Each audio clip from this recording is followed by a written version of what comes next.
just before Joe joined the band, he and I, for about 6 months, were playing together, playing live shows, jamming, hanging out. I think we did a rock concert, Don Kirshner's rock Oh my concert, gosh, yes. that was called Joe Walsh and Friends. You can see it on YouTube, I guess.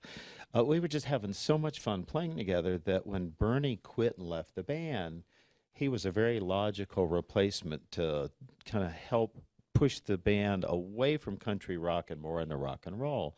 So now that Joe was in the band and I knew how he played and we had learned to play very well together prior to his joining, it became time to write songs and music for the Hotel California record, which was going to become the Hotel California record. So I sat down and said, okay, how can I write something musically that Joe and I can do exactly what we've been doing in these other projects together? So I wound up coming up with that progression, the opening introduction chords of Hotel California, and my little 1-year-old daughter's bedroom served as my home recording studio. When she was awake, I'd run in there and I had a reel-to-reel tape recorder and I'd record back there. So I went back and made the beginning of this little demo and went 3 or 4 times through the progression and just turned it off. That when we were sitting down to really focus on what we were going to record for the record, I went back in and finished, I think, 16 or 17 song ideas that were aimed more at a harder kind of rock and roll direction. One of them became Victim of Love, Yeah, I which love was that on the song. Hotel California record.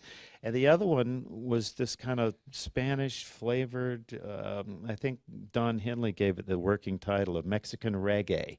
And it later became, after we wrote the lyrics, it became Hotel California. Now, the interesting part of Joe and I collaborating was when I made the demo for that, I sat down at the end and I said, look, I would write this for 2 guitar players. So I picked up a Les Paul and I played the first solo and then picked up a Strat and I said, okay, well, Joe would play something kind of like this. And then I put that down. I'd pick the Les Paul up and go, well, I'd answer him with something kind of Oh like that. I was wow. trying to like emulate exactly what Joe and I had been doing, but it was me playing both roles, just a demo, just a reference. And so um, when we got through recording the basic track, I always thought Joe and I would go into the control room, sit there, plug in a couple of guitars with the amps out in the studio, and just go at each other like we'd been doing on all these like freewheeling jams that I'd kind of emulated in my demo. So that's exactly what we started doing. And Don Henley came walking back in the control room and stood there and listened and said, what are you doing?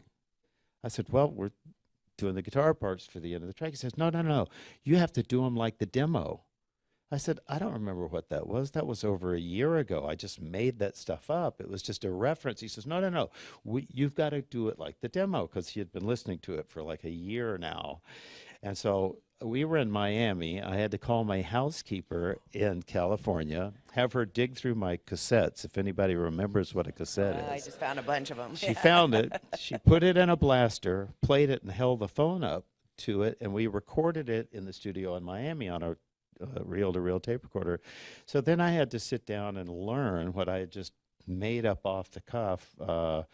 Played it pretty much exactly like my demo. As a matter of fact, I still have that cassette demo that I've transferred to digital. I listened to it a couple of months ago and went, that's remarkably like the real record. There's a few Joe-isms in the end of it, where Joe kind of took what I'd set up and did his Joe thing. Then we got to the end, Joe says, we need to have something that goes diddly diddly diddly diddly diddly. And I went, well, what is diddly diddly diddly? He didn't play it, he said it. So since I knew the progression really well, I took what he said and he and I worked out literally bar by bar, chord by chord through the progression what the diddly diddly diddly diddly was.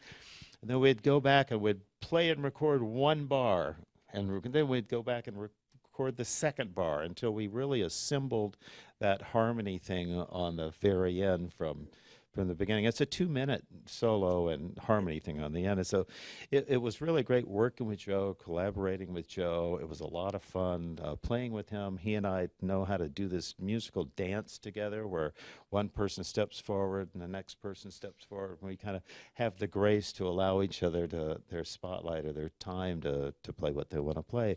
I miss him a great deal and had a lot of fun making that record with him.